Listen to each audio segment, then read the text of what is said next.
Do people want to be them, or do they simply see themselves in them? Why is it that the literally me Sigma male movement has taken rise over everything? I see a lot of these edits nowadays, and I see so many people drawn to this stuff, you know, and I think to myself, I see common characters used, and I never see under the lens of Sigma male. I don't see characters like the Machinist, like Christian Bale's character in Machinist, or the Riddler from the Batman used. They occupy the term of a lonely man more than anything, but they're not. Instead, we use Chads. We use Tyler Durden's character from Fight Club. We use Patrick Bateman. We use Tommy Shelby. Okay, all these Chads, Tony Soprano, Tony Montana, all these high-level dudes, right? There's got to be something there, right? It's like they can be the worst killers ever, but they're good-looking, they're jacked, they're what we aspire to be. So we look up to them. This audience of kids, essentially, well, high schoolers, 17 and 18, all the way to like the 20s, late 20s is what I think. Maybe we got some people that go a bit further, but we have an audience of disaffected, lonely young men who love these characters, and I wonder why. Am I Sigma male? I think most people would assume that vigilantes are Sigma males, so I think yes, I am one. We look up to guys normally that we find cool, but now the Sigma male stuff is taken over where they can't just be cool, they have to be depressed as well. Tommy Shelby, he's a cool criminal. He's got the aura of a badass, but he's also like, he never smiles. He rarely smiles. He talks about how he's broken all the time. He is literally a man on the precipice of offing himself. Let's just face it, guys. Modern times have made way for the surge of pro-masculinity. We got the manosphere movement, the red pill. We got all this stuff coming out. And young men are trying to figure out a way to feel empowered instead of disenfranchised. And now they're using cinema as a means of doing it through the lens, through the avenue of these characters they've selected and put in TikTok edits. And it gravitates to a whole bunch of... I see some of these edits and some of these videos, they get millions and millions of views, and the people in the comments are like, oh, they just relate to this shit. And as the cinema vigilante, I have to address this. These characters, these Sigma characters, these literally me characters are important, but they're not important for the reasons you think. In order to do this right, we have to examine two of the most popular characters that are used in these edits. Patrick Bateman from American Psycho, and Joe from Blade Runner 2049. Two amazing characters in two amazing movies that were vastly underappreciated in their time, but since then have developed cult followings for the weirdest and funniest reasons possible. Alright? I believe this literally me effect has boosted these films into the consciousness of the youth. We have to start by saying this. I picked these two for a reason. They encompass two sides of that spectrum of this pro-masculinity surge. The bad, toxic side of it, and bleak but respectable side of it. One that may not be as entertaining and funny, but is in some ways more beneficial and meaningful to the target audience. Let's start with the Wall Street yuppie himself. A character that was put in a movie that was made to be a satire on the yuppie culture of Wall Street, okay? We got Patrick Bateman, who we don't really know what he does. It's inferred that he's an investment banker, which is one of the more... It's the most generic, elitist, rich kind of job one can have, but we don't really get into it in the film. It's more about Patrick Bateman, who's struggling with a spiral into insanity. And not just because he's an addict for porn and cocaine and killing people, whether it's fantasy or not. He is a man with the struggle of fading identity. Okay? His identity, he doesn't even know who he is. He lives in a world where everyone is the same. Every guy is the same haircut, same job, same style of fashions. They're all competing for they're all the same in terms of what they want. They're all competing to see who has the best card. They're competing to see who can topple the hierarchy of this materialistic social corpse of society. And Patrick Bateman has lost his identity, and so it causes him to spiral into chaos and fade into nothingness. And now he's taking the anger at that loss of identity out on the world in the form of killing people. And it's an addiction that he can't even stop. And that addiction, the movie itself is not about killing. It's not about a killer. It's not about a dude who's trying to kill. It's a broader statement about that society and that culture, okay? Now, we got to be honest with ourselves here. I guarantee you a lot of people who've watched the movie who say, yo, man, Patrick Bateman's so funny.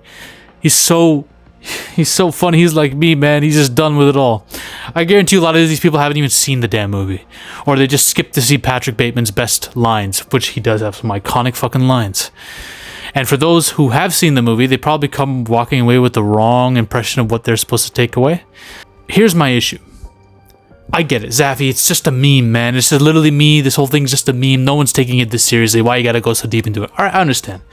Some people just like the vibe of Patrick Bateman. He's funny. It's an entertaining movie. Alright, whatever. Okay? Cool. I got no problem with that. Then you got like this contingent of people that I see in the comments that are going deeper into it with their justification, saying, you know why Patrick Bateman's so relatable? What? First red flag. The word relatable with Patrick Bateman. He is done with society. He hates the way society is. He's like us. You hate society. We reject modernity. And I'm like, is he really like you guys? This guy is as elitist as they get. He looks down on people who are below him in status and is envious of people who are above him in any slight incremental material boost in status. He wants to fit in with society. He says it multiple times in the movie, and because he's unable to, and because he can't, because he's envious of somebody who is above him in one thing, whether it's having a better looking apartment or a better car, he tries to kill him out of material envy. This is your Sigma? This dude has access to all kinds of women, yet he chooses to bang hookers, he chooses to be a coke addict, and he chooses to kill women or fantasize about them. And the writer has stated, not all of these kills were in his head. Okay, the Paul Allen kill. Paul Allen got an axe to the face simply because Patrick Bateman couldn't handle the fact that this dude had his own freaking tanning bed in his apartment and had a better apartment that overlooks the park and all this shit. Like, this guy doesn't represent what people in this young, lonely male audience are. No, a lot of them don't fit the category of Patrick Bateman. Patrick Bateman represents the worst, most shallow parts of society. That's what he is. A lot of these people think, wow, Patrick Bateman's just done with society. Be clear. He's done with himself. That's the issue. This man doesn't know who he is. His humanity's fading day by day because he's blending in with everyone else. People don't even know their own names. There's a reason why Paul Allen's death was able to be brushed under the rug so quick. Is because all these people are the same. No one can distinguish Paul Allen from the next guy. People said Patrick Bateman was in a different country because they saw him. They're all the same. And that causes this one man to lose his shit. And his final line should tell you everything. He wants to inflict his inner pain at the loss of his identity on others. And his confession to the crimes has meant nothing because there's no consequence for anything he's done because he's the same as everyone else. He's blending in. The lines to his own humanity have been blurred. Sigma male that everyone worships so much. Okay? Now let's talk about Joe. Joe from Blade Runner is similar to Patrick Bateman on a very surface level. Both of these characters are struggling with their identity, their purpose in life. Right? Joe is a person who lives in a dead society. Joe is a replicant, someone who appears human, a thing, an artificial being that appears human, right? But has no human identity of his own, as often people like to remind him. All the humans around him call him a Skinner, despite him living just as normal of a human life as all these people in their corpse of an existence, in this corpse of a city in LA.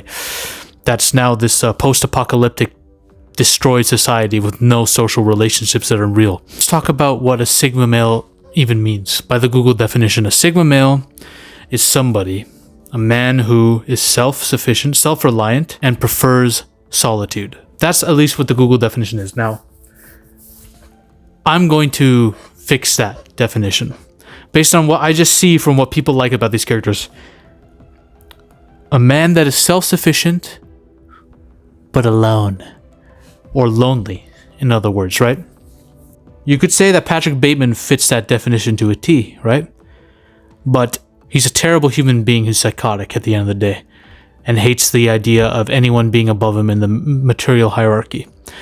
You have Joe from Blade Runner, who is an outcast, but he's looking for something meaningful. Not like Bateman, who thinks he's getting what he wants by ascending the ladder of material wealth.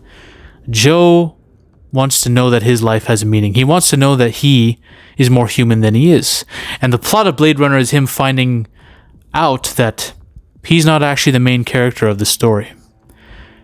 It destroys main character syndrome for any young man who thinks that they are owed a legacy beyond what they have, right? That they are owed something in their existence.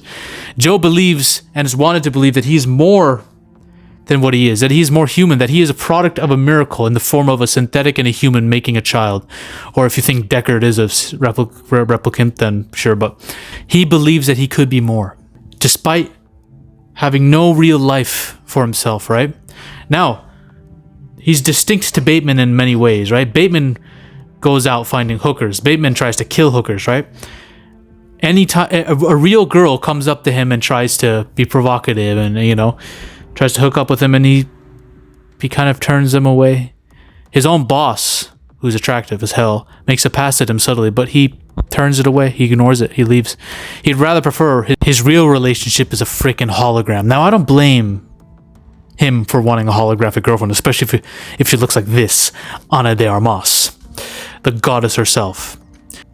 He is alone, and he wants more.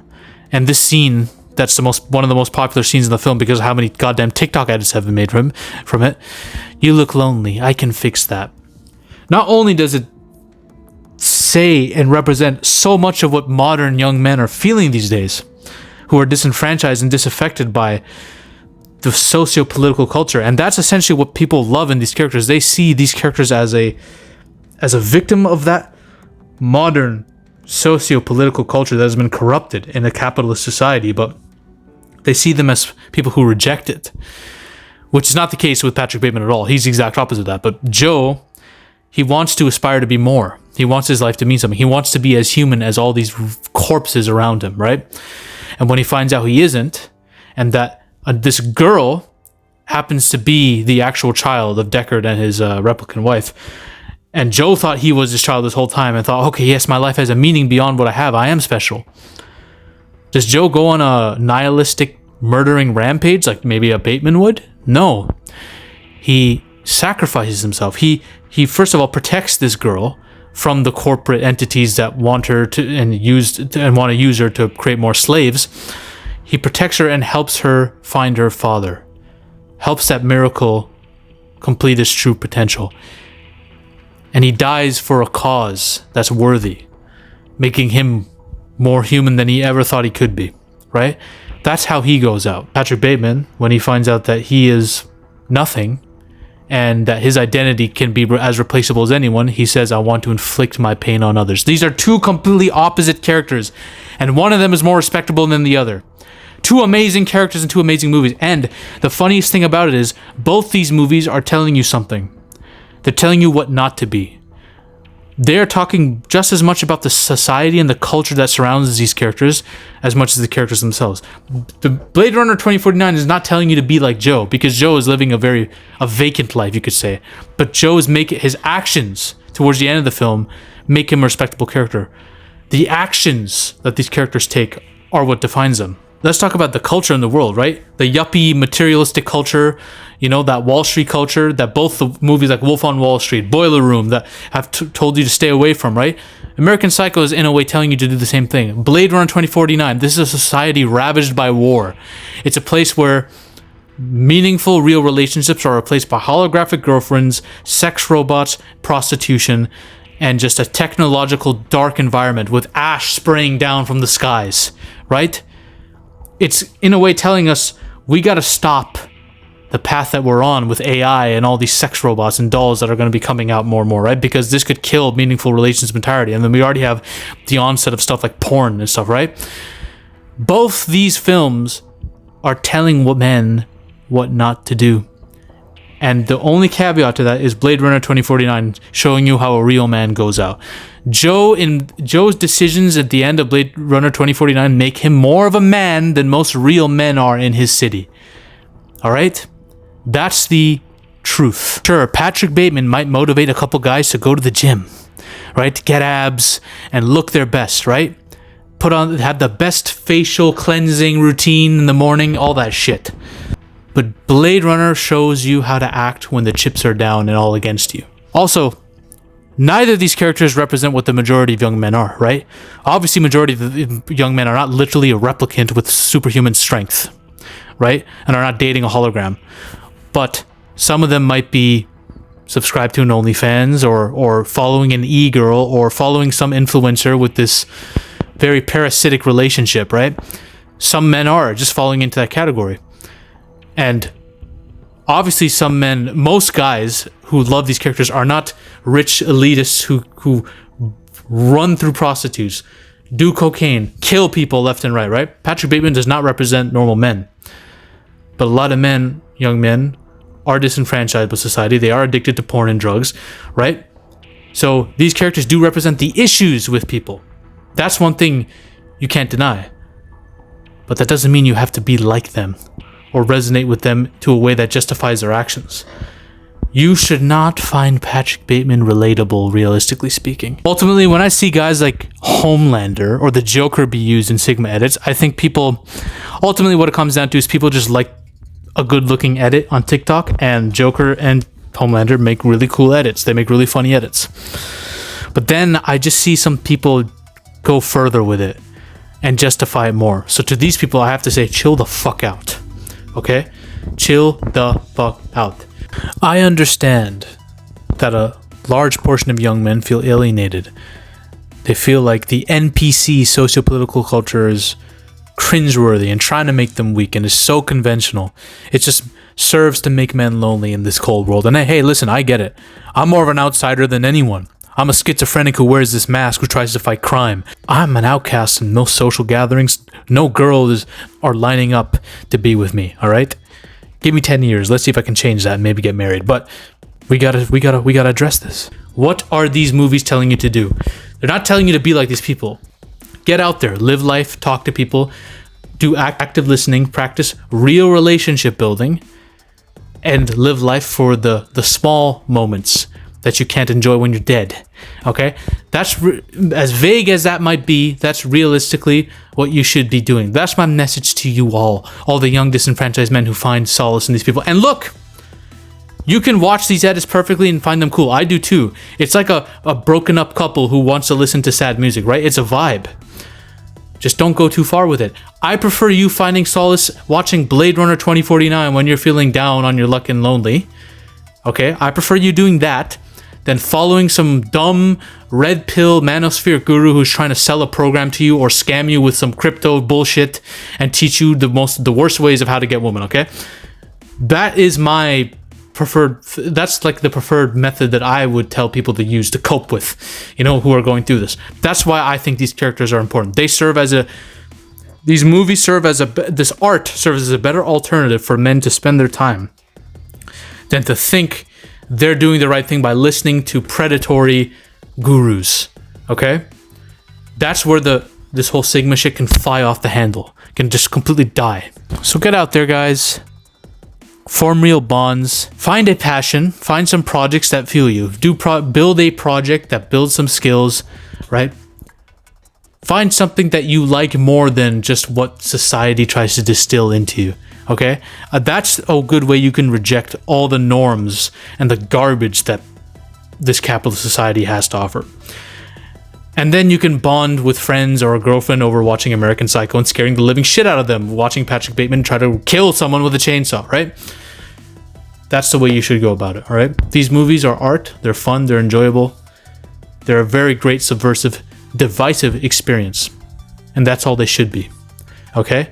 It's not a means for you to live life. And I'm not saying, I know that people aren't literally just doing what these characters do, but especially in the political climate we're in, a lot of people can look at these characters and find easy justifications for what they do and relate to them for the wrong reasons. Now, if you guys want to see real anti-heroes that are cool and edgy to relate to, I made videos on these two that are completely underrated that haven't gotten the movies that they deserve. Riddick and Hellboy. One's a literal demon destined to destroy us but trying to save us, and the other one can see in the dark and is a literal murderer, but he's a badass and he's got a heart of gold. All right?